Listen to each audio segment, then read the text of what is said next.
Sweet and Peachy. Hi, welcome to this week's Sweet and Peachy with me, Lizzie. And me, Lee, from Lean the Sweet Life and Foodie Book Club. Shows as she is this week. This week we are talking about infidelity. So obviously there's lots of strong views about this, and we've got a few kind of situations where infidelity might arise, and we're going to quickly whiz through them, obviously with our usual sass and heavily opinionated views. So let's go to the first one. The first one is situation. Okay, reasons why. Psychologically, these are reasons why. So whether we believe in it or not, right? So situation, by that I mean if people are in a different place, like in holiday or a different setting, or maybe if they're drunk, maybe they're not themselves, or if they have an urge to sexually explore. So like it's not necessarily part of the everyday behaviour, but if their partner doesn't like something they want to try, like bondage or things like that, that's what you would say was situational. Okay, and things like landmark events, so 29, 39, 49, all this, like coming up to those sort of things, people tend, there's a high percentage of people but do sort of like commit infidelity in those sort of times. And I think the one I liked was trying to find the meaning of life. I mean, come on. But anyway, It's not that's something else's pants, is it? Is it? I know.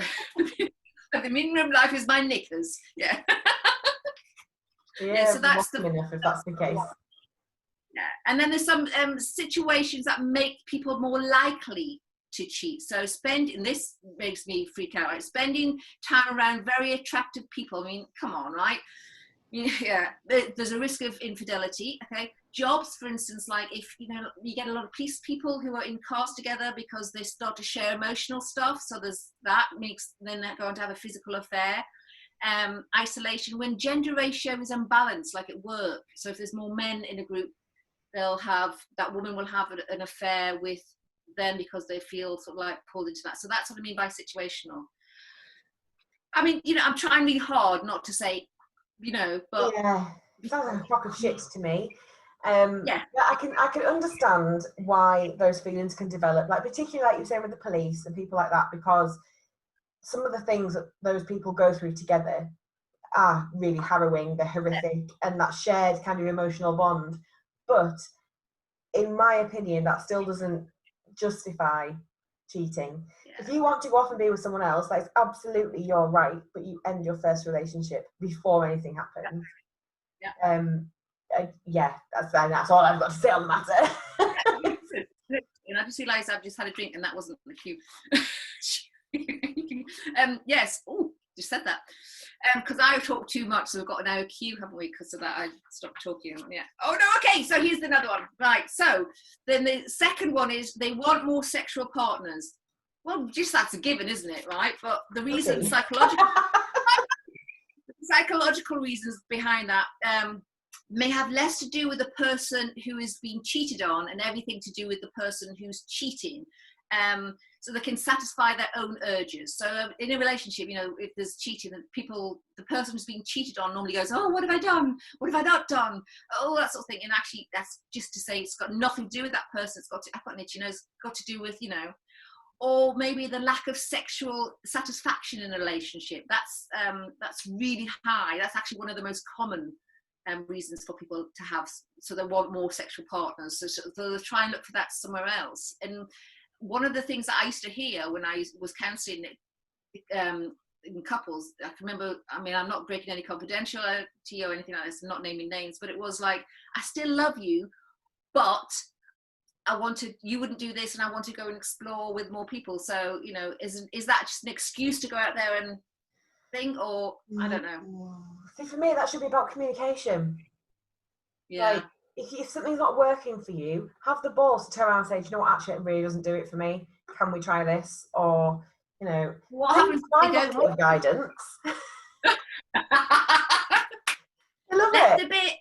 Yeah. Up the bit. Maybe not like a sat nav, but just a hand on head or whatever, it's fine. Now there's a business opportunity. Sex sat nav. Awesome. Here's the one I liked, right? So the person who to hope that they're going to improve their sex lives. That's why they went and had an affair. I love you, but I just want to make sex life better. I know. 3, they weren't ready to commit. So don't commit. Piss off. Yeah. Don't sow your wild oats while you're single. Yeah. Don't. Yeah. Oh.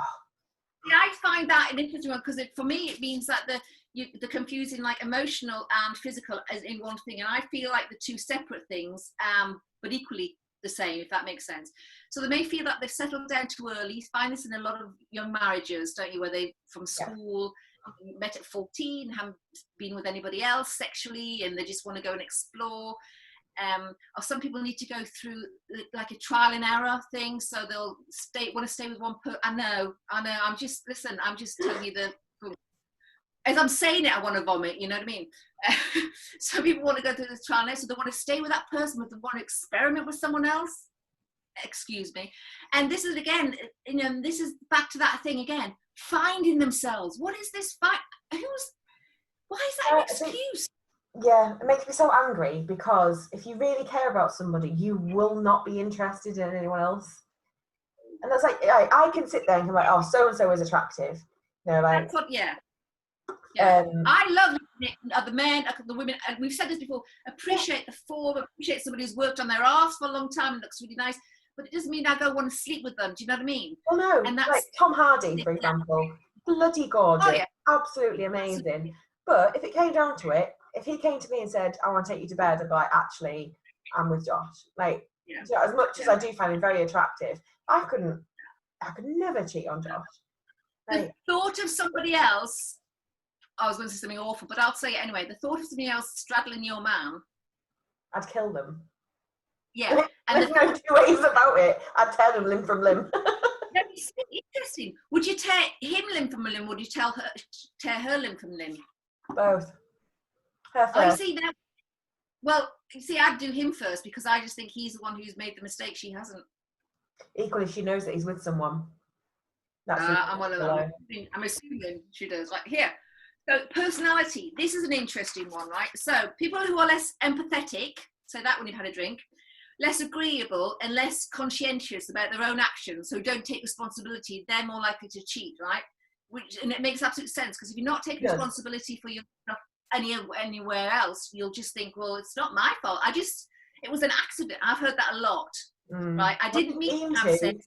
What, get undressed and have sex? It just happened. What, he was falling along and there was this penis and he just fell onto it, It just doesn't make, but that's the whole thing about it wasn't my fault. Or another one, you made me do it. You made me go now because you weren't, really? I'm the one who put the penis there for you? Or, the vagina there for you? So that's the thing, of personality. It's bullshit. It's crock of shit, doesn't it?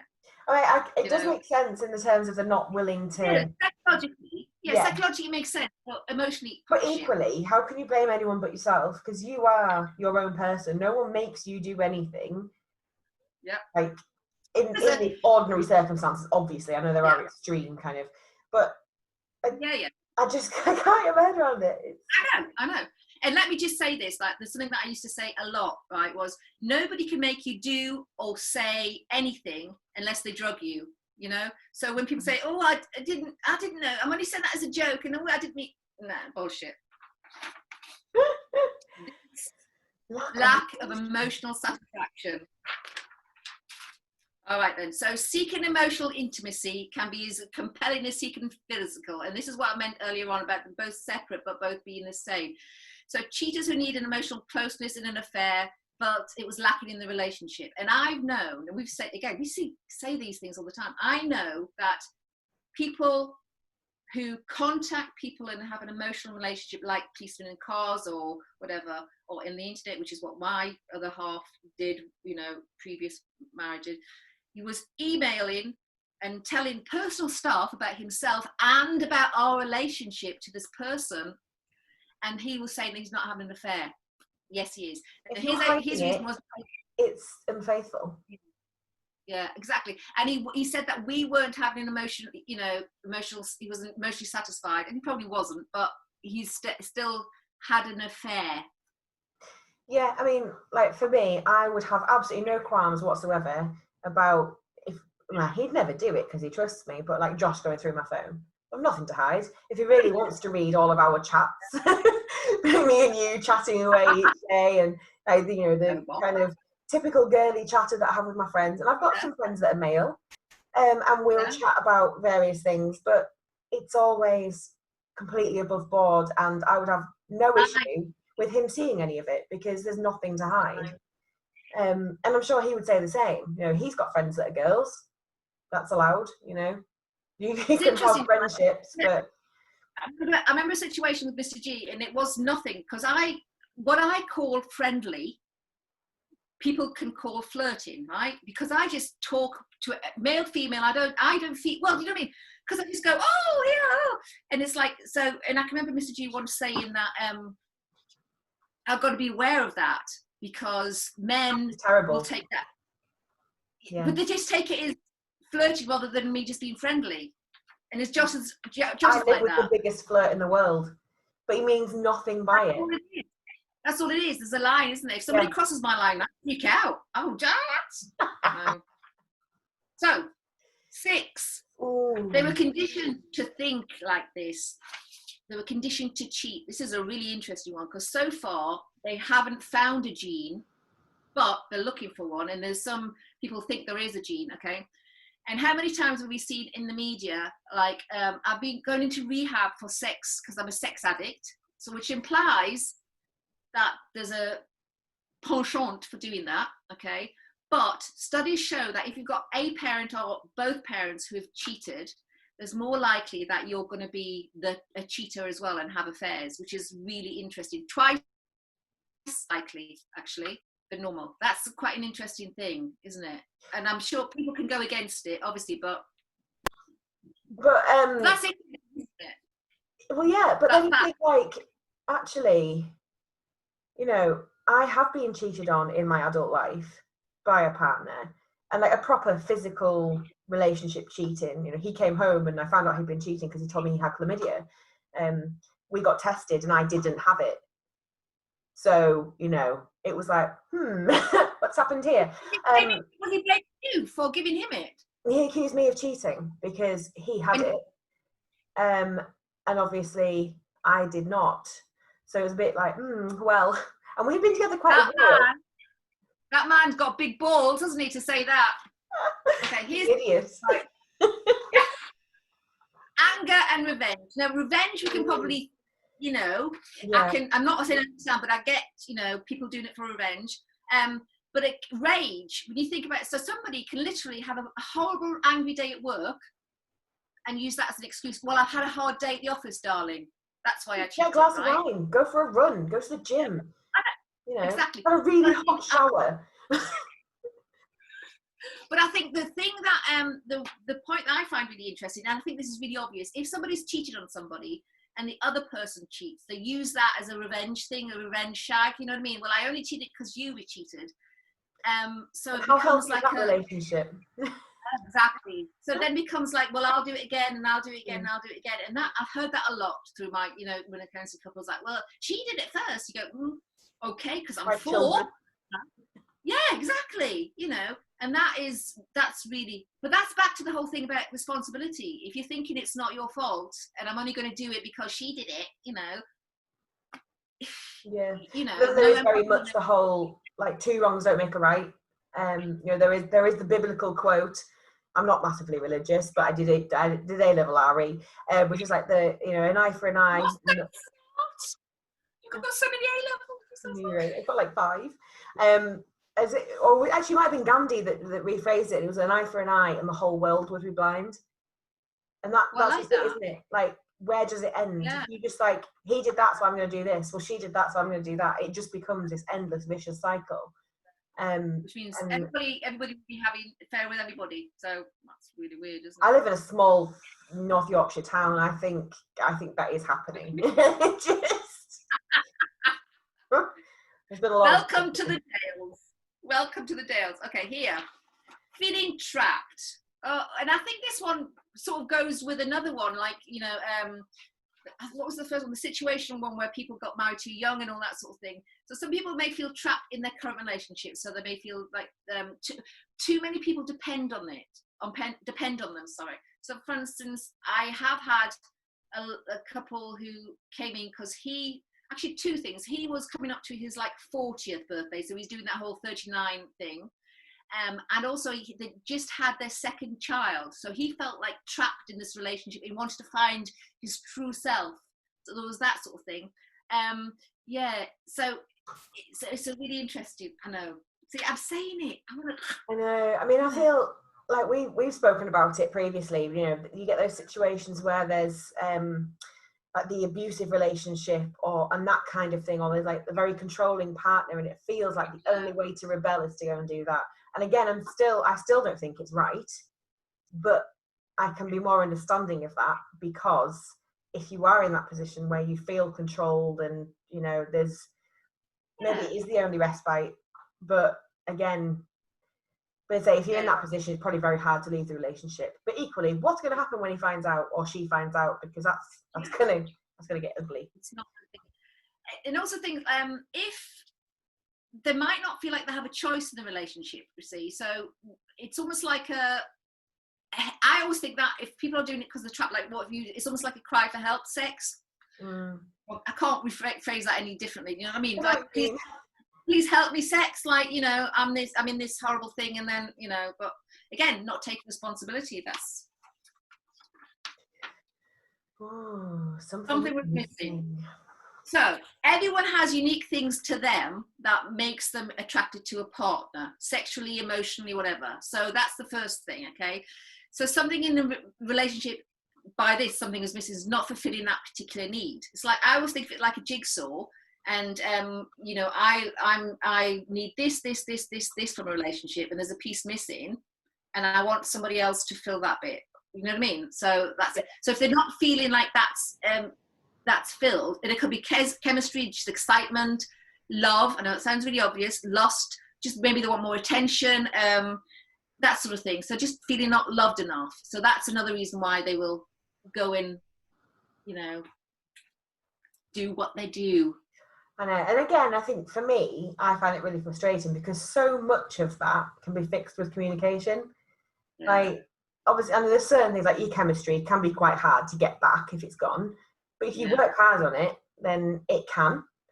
You know, it only takes paying attention to each other and spending time and, you know, finding that spark again. It doesn't have to be gone forever. But there has to be one underlying thing, doesn't there? The last one. Ooh. Love. One. And I want to put respect on there as well. For me, that should be love and respect. Yeah. Because, you know, if the lack of love, and that can mean like not feeling like the other person's the one, or not feeling passionate in the love, or thinking that the relationship is boring and stagnant.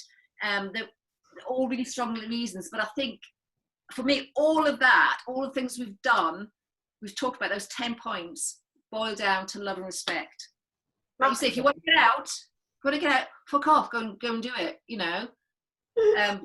Don't use me as the reason for doing it. Me, they're the reason. That's your own reason, you know. Absolutely. I think, you know, at the end of the day, I think it's probably, for me, respect more than love, because, you know, you can fall out of love with someone. Yeah. That's fine. But everybody deserves the respect of, this needs to end because I'm not happy. You know, I've had enough. It's not working. I don't love you. Like, whatever it is, being honest, end it, and then go and do whatever it is that you want to do. Because then you're not going to hurt anyone. Well, obviously it's going to hurt to end a relationship, but, you know, there's not going to be the unfaithful element of it. And I think that is probably like the ultimate disrespect, is to cheat on someone, because they've given you their trust, their respect, their time, and all you're doing is... The person who cheats, I think, should be going, where's my self-respect as well? Because if you're not respecting those who you once loved, then surely there's something lacking in yourself. Does that mean, you know what I mean? And I just think, but the fallout from the person who's left behind, the fallout from this person going on and having an affair and then going off, the fallout is the whole self-esteem thing. Because no matter how many somebody says to you, it's not your fault, and no matter how many times we read this top 10 list saying it's not our fault, there is something, isn't there? That little. There always is, yeah. Yeah, that I'm not good. I've said this before. There's always that voice that goes, I'm not good enough. There's something wrong with me. I'm not worthy. you know, all of that sort of stuff. And it's just sad that we're left with this feeling of not trusting, you know. Yeah.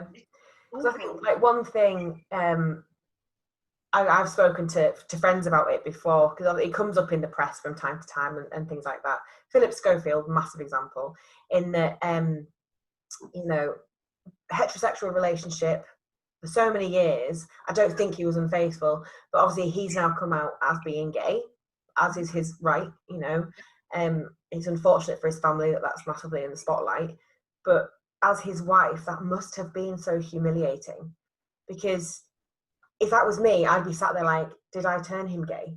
Like, Yeah. do you know what I mean? Like, have I done something wrong that has made him then decide that men are the better option? Or Going, oh, why didn't I know? How did I not know that? how do you not know when you've got children, you've been together for like 20 odd years?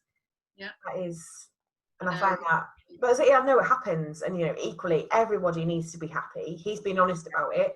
Yeah. Battled with that for years, but absolutely. Just, yeah, that when I read that news story, it totally just blew my mind. I was just like, the first thing I thought was his poor wife, because she must be in turmoil.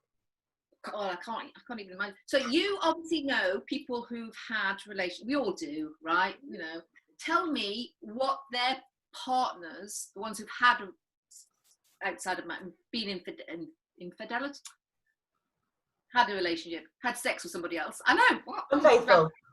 Thank you. My God, it's the drink, isn't it? Who've been unfaithful. Tell me what their reasons were for doing it then. Do you know, I don't even know. Exactly. Like, literally, they've never said to me, oh, it was because of this. It all boils down to the same thing. I think it's never one thing. It's always, for me, it's always like lots of small things. I feel like, you know, they've sort of, it's like the straw that broke the camel's back. You know, some things build up, because, you know, not washing the dishes is fine, but not washing the dishes and not putting the seat down, maybe, you know, it can be lots of small things. Because if you're not in love, if you don't have love and respect, all of those things, you don't talk about those things that annoy you, you don't, you know what I mean? And they all build up to something that can be put under one of those headings. You know what I mean? So absolutely. It's crazy. It is crazy. And ultimately, if it hasn't already been obvious, I'm very much not in favour of being unfaithful. I think it's terrible. But I'd love to hear other people's thoughts. Exactly. Is there ever a time that it's okay? Yeah, and this is the question I want to ask you, because I've agreed to play devil's advocate with this, so I'm going to play the opposite thing. So please, people, don't have a go at me here. Is there any? Oh, please subscribe, by the way. Is there ever any real, true reason to have an affair? This is the question I want to ask, right? Because somebody write in the comments what the true reason is to have an affair. Because the alternative is just be honest and separate. Yeah. Or have an affair. So what, can you think of any reason to do it? For me, no. Okay. For other people? No. But even for other people, like I say, you know, no matter what that situation is, no matter how terrible it is, no matter how unhappy you are, ultimately it's respect. Like we said, end it and then go off with somebody else. You know, if there's something missing, try and fix it if that's what you want to do, or end it. Be on your own. Do what it is you need to do. I've done it before. I've been in relationships where I have felt like undervalued. I've just felt awful. And as much as I really didn't want to, I was like, you know what? Now is enough. And I've ended it. And that's been it. And I've walked away and I've had some time alone, and it's actually done me the world of good. And now I'm with someone who is just amazing. And it's, do you know what I mean? And he's, yeah, obviously we have like little niggles and we fall out and whatever, but it'd be weird if we didn't. But, you know, ultimately he's got my back, I've got his, and we're really happy. And I think the same can be said for you and Mr. G. You know, it's don't tell him no. We've had to kiss all those frogs, but we've got there. We found our prince. But when these like affairs, and you know, we've all both had, like I say, please watch other stuff because we talk about affairs and stuff like that. But how did you feel finding out? How long did it take you? Be yourself again, because it took me a while. Because it's like a mourning. It's like you're mourning something. You've lost. Weird, actually, for me. actually real grief that you're experiencing. I mean, I had known really, Right. but couldn't prove it. Uh-huh. Like I just knew something was going on. At the time, I worked away quite a bit, so I would stay away a night or two a week and things like that. And I just had a feeling, but I had no evidence whatsoever. I couldn't prove it. I just had this. I want to call it like a psychic feeling, which sounds ridiculous, but you know what I mean. No, it's true. It's a well-known. It's a fact, actually. That gut feeling is a fact. Yeah. I feel less ridiculous now. So it kind of came to the fore, and obviously it all came out, and it was almost a relief, because I was like, I've not just been ridiculous for months. I was right. Yes, I'm humiliated. Yes, the circumstances are horrible.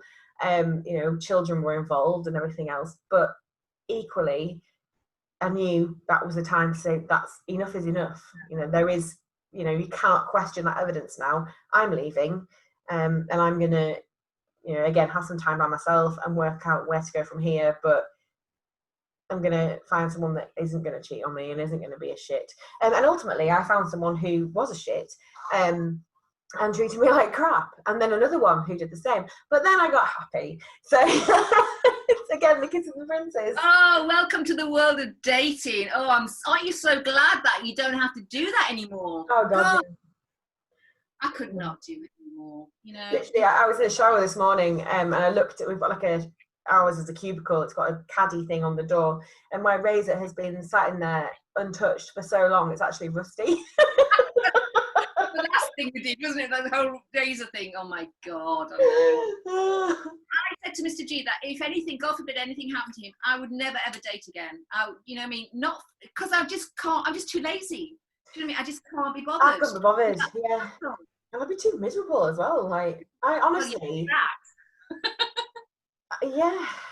There is that sadness thing happening, of course, but I just meant, you know, I'm not gonna. Yeah, I know. But that's the 10 points, and I think we've covered that fairly well. We have, yeah. We're not too opinionated, I hope. Well, actually, do you know, I just want to sum up by saying, just be honest with people in the relationship. It's going to be tough, but the alternative is even tougher. If you're not honest and you want to stay together in a relationship, be honest, not cruel. Because I think that's awful. I think people go, well, I was only being honest. No, there's a difference between honesty and cruelty, I think. Just be honest and ask the questions with your partner. And, you know, don't be afraid to go, do you still love me enough to want to be in this relationship? And I think if you can answer that honestly, then, you know, you can put lots of things You know where you stand. Yeah, it is. Yeah. Awesome. What we do next week? Oh, I'm really looking forward to next week. So make sure that you're not eating when you watch the next episode, because we are going to be talking about all the things that people don't tell you about childbirth and the aftermath. Ouch. And believe me, there are some interesting things. Very interesting. All I'm going to say is finger. Oh, That's going to scar me for life. Let's go there. Before I go, subscribe. Okay. Bye. Okay, thank you so much. See you next week.